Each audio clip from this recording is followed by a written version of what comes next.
نیچے پیش کردہ مضمون میں مان شعبان میں روزے رکھنے کے فضائل، روحانی اہمیت، جسمانی و نفسیاتی فوائد اور شرعی و فقہی پہلوؤں کا تفصیلی جائزہ پیش کیا گیا ہے تاکہ قارئین کو مکمل آگاہی اور رہنمائی فراہم کی جا سکے۔ مان شعبان میں روزے رکھنے کے فضائل۔ اسلامی تاریخ اور سنت نبوی میں مان شعبان کا خصوصی مقام ہے۔ یہ مہینہ نہ صرف رمضان سے قبل کا عبوری دور ہے بلکہ روحانی تربیت اور اعمال صالحہ کے لیے ایک بہترین موقع بھی فراہم کرتا ہے۔ اس مہینے میں روزے رکھنے کے بے شمار فضائل اور برکات ہیں جن کا ذکر احادیث مبارکہ، فقہا اور صوفیہ کرام نے متعدد مواقع پر فرمایا ہے۔ ذیل میں ہم اس مضمون میں مان شعبان میں روزے رکھنے کی اہمیت، فضائل اور اس کے مختلف پہلوؤں کا جامع جائزہ پیش کرتے ہیں۔ ایک، مان شعبان کی اہمیت اور اس کا روحانی مقام۔ عبوری مہینے کی حیثیت۔ مان شعبان رمضان مبارک سے قبل کا وہ مہینہ ہے جس میں اللہ تعالیٰ کی رحمت اور برکت کا دروازہ مزید وسیع کر دیا جاتا ہے۔ اسلامی تاریخ میں شعبان کو ایک خاص روحانی مقام حاصل ہے۔ بعض روایتوں کے مطابق اس مہینے میں انسانوں کے اعمال صالحہ اور گناہوں کی کتابت کا آغاز ہو جاتی ہے۔ اگرچہ اس بات پر علماء میں اختلاف موجود ہے کہ اعمال انسانوں کی کتابت کب سے شروع ہوتی ہے، لیکن اس روایت نے مومنین کے دلوں میں مان شعبان کے لیے خصوصی محبت اور احترام پیدا کر دیا ہے۔ نبی کریم کا اس مہینے سے تعلق حضرت عائشہ رضی اللہ عنہا فرماتی ہیں کہ ماہ رمضان سے پہلے شعبان میں رسول اللہ روزے رکھتے تھے، اور میں نے کبھی رسول اللہ کو رمضان کے سوا کوئی مہینہ مکمل نہ دیکھا کہ وہ روزے رکھیں۔ یہ حدیث ہمیں بتاتی ہے کہ رمضان کی تیاری کے طور پر شعبان میں روزے رکھنا کس قدر پسندیدہ عمل تھا۔ حضور کا اس عمل اپنانا ہمیں اس بات کی ترغیب دیتا ہے کہ ہم بھی اس مہینے کو اپنے روحانی معمولات کا حصہ بنائیں تاکہ رمضان کے لیے جسمانی اور روحانی طور پر تیار ہو سکیں۔ 2، روزے رکھنے کے بنیادی فضائل۔ گناہوں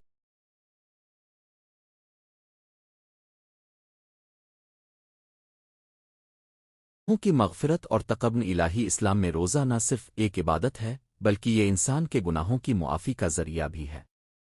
قرآن مجید میں اللہ تعالیٰ فرماتے ہیں ای آوے علی ازنی آمن آوا واتنبے اویل عواما السنویما وے میا واتنبے اویل علی ازنی من قبل نوام علی وامت توقابنے۔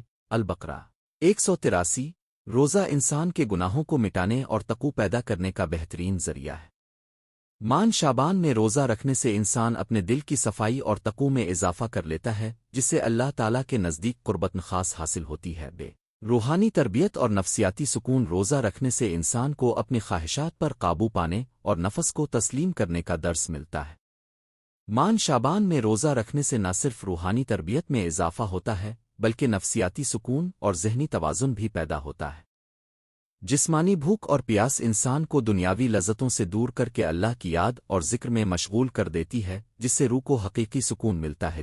رمضان کی تیاری۔ مان شعبان میں روزہ رکھنا رمضان کے مقدس مہینے کے لیے ایک عملی تربیت ہے۔ رمضان میں فرض روزے رکھنا ہر مسلمان کے لیے فرض ہے اور اس کے لیے جسمانی اور روحانی تیاری ضروری ہے۔ شعبان کے روزے انسان کو رمضان کے روزوں کی عادت ڈال دیتے ہیں اور رمضان میں عبادات کو بخوبی نبھانے میں مددگار ثابت ہوتے ہیں۔ 3، جسمانی و نفسیاتی فوائد۔ جسمانی صحت پر مثبت اثرات۔ روزیوں کے بہت سے سائنسی اور طبی فوائد بھی ہیں جن کا ذکر ہم یہاں مختصرا کریں گے۔ ہاضمہ کا نظام۔ روزہ رکھنے سے ہاضمہ کا نظام خود بخود صاف ہوتا ہے اور جسم میں جمع فضلات باہر نکل جاتے ہیں۔ وزن میں کمی۔ معتدل روزے رکھنے سے وزن میں کمی اور جسمانی توازن برقرار رہتا ہے۔ خون کی صفائی۔ روزہ خون میں موجود نقصان دہ مادوں کو کم کرتا ہے اور بلڈ شوگر کی سطح کو متوازن رکھنے میں مددگار ثابت ہوتا ہے۔ نفسیاتی اور ذہنی فوائد۔ صبر و تحمل۔ روزہ انسان کو صبر و تحمل سے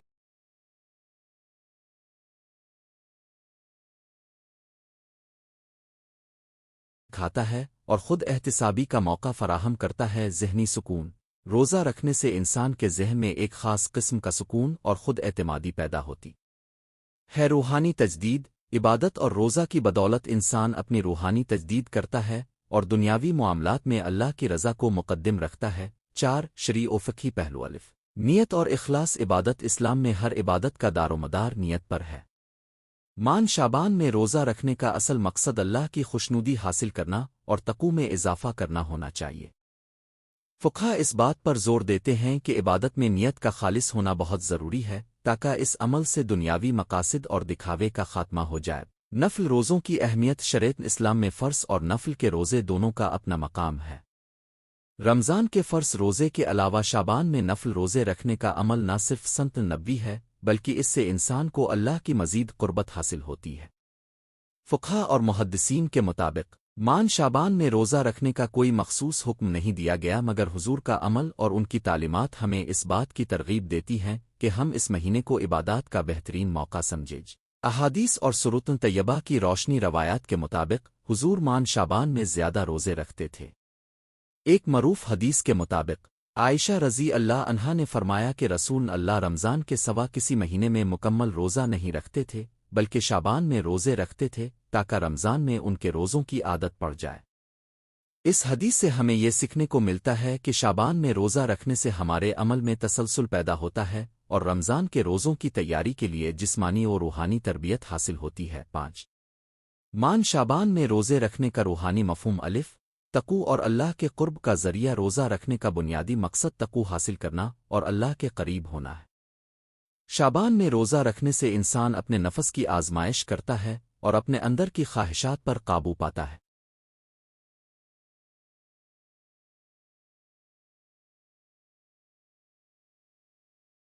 یہ عمل دل کو صاف کرتا ہے اور انسان کو اللہ کی یاد میں مزید مشغول کر دیتا ہے۔ روحانی لحاظ سے روزہ ایک ایسا عمل ہے جو انسان کو دنیاوی لذتوں سے دور کر کے آخرت کی طرف راغب کرتا ہے۔ توبہ و استغفار کا بہترین ذریعہ مان شعبان میں روزہ رکھنے سے انسان کو اپنے گناہوں پر توبہ کرنے اور استغفار کرنے کا موقع ملتا ہے۔ روزہ کے دوران انسان اپنے اعمال کا محاسبہ کرتا ہے اور اللہ سے معافی مانگتا ہے۔ ایسے موقع پر اگر انسان خلوص دل سے اپنے گناہوں کا اعتراف کر لے اور سچے دل سے توبہ کرے تو اللہ تعالیٰ ان کے گناہوں کو معاف کر دیتا ہے۔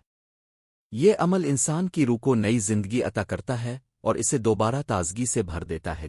دنیاوی معاملات سے دوری روزہ انسان کو دنیاوی لذتوں اور آسائشوں سے دور کر کے روحانی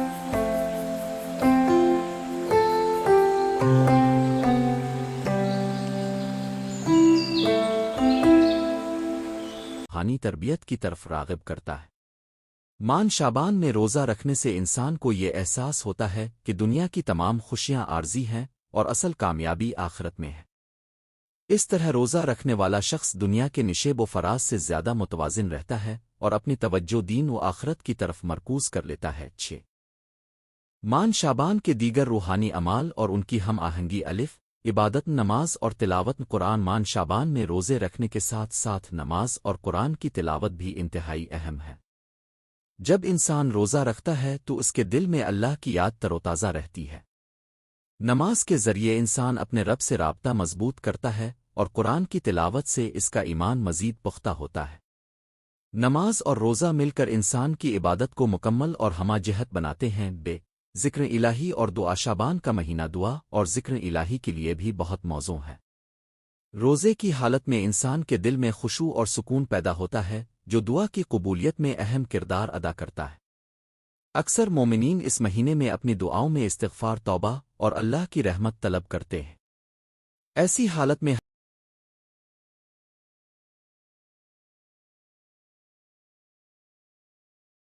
ہر لمحہ اللہ کی یاد میں گم ہو جانا اور ہر وقت اس سے رہنمائی مانگنا ایک بہترین روحانی عمل ہے۔ صدقہ و خیرات اور معاشرتی ذمہ داریاں اسلام میں عبادات کا تعلق صرف ذاتی روحانیت تک محدود نہیں بلکہ معاشرتی ذمہ داریوں سے بھی گہرا ہے۔ مان شعبان میں روزہ رکھنے کے ساتھ ساتھ صدقہ و خیرات کرنا، محتاجوں کی مدد کرنا اور معاشرتی انصاف کو فروغ دینا بھی اہم ہے۔ ایسے اعمال سے نہ صرف معاشرے میں بھائی چارہ مضبوط ہوتا ہے بلکہ اللہ کی نظر میں انسان کی قدر بھی بڑھتی ہے۔ روزہ رکھنے کے بعد اگر انسان اپنی توانائی کو صدقہ اور خیرات میں لگا دے تو یہ اس کے روحانی خزانے میں مزید اضافہ کر دیتا ہے۔ 7 عملی رہنمائی اور روزہ کی تیاری الف نیت اور ذہنی تیاری روزہ رکھنے کے لیے سب سے پہلی شرط خالص نیت ہے۔ شعبان میں روزہ رکھنے سے قبل اپنے دل میں یہ عزم کر لینا چاہیے کہ یہ عمل صرف اور صرف اللہ کی رضا کے لیے کیا جا رہا ہے۔ اس کے لیے ضروری ہے کہ انسان اپنے دل سے دنیاوی خواہشات اور دکھاوے کو نکال دے اور خلوص دل سے عبادت میں مشغول ہو جائے۔ نیت میں اخلاص آنے سے ہر عبادت قبولیت کی راہ ہموار ہو جاتی ہے۔ جسمانی تیاری اور صحت کا خیال روزہ رکھنے والے کو چاہیے کہ وہ اپنی صحت کا خیال رکھے اور اگر کوئی طبی مسئلہ ہو تو ڈاکٹر سے مشورہ کر کے روزہ رکھے۔ شعبان میں روزہ رکھنے کے دوران متوازن غذا، مناسب مقدار میں پانی اور صحت مند عادات اپنانا ضروری ہیں تاکہ جسمانی کمزوری پیدا نہ ہو۔ صحیح غذا اور ورزش کے ذریعے انسان نہ صرف روزے کو بخوبی نبھا سکتا ہے بلکہ رمضان میں بھی اس کی صحت مستحکم رہتی ہے۔ عبادات کا جامع منصوبہ مان شعبان میں روزے کے ساتھ ساتھ دیگر عبادات کو بھی معمول بنانا چاہیے۔ عبادت کا ایک جامع منصوبہ بنائیں جس میں روزہ، نماز، قرآن کی تلاوت، ذکر اور دعا شامل ہوں۔ ایک روزانہ کی عبادتی شیڈول ترتیب دیں اور اس پر عمل درآمد یقینی بنائیں۔ اس طرح عبادات کا تسلسل برقرار رہے گا اور رمضان کے مہینے میں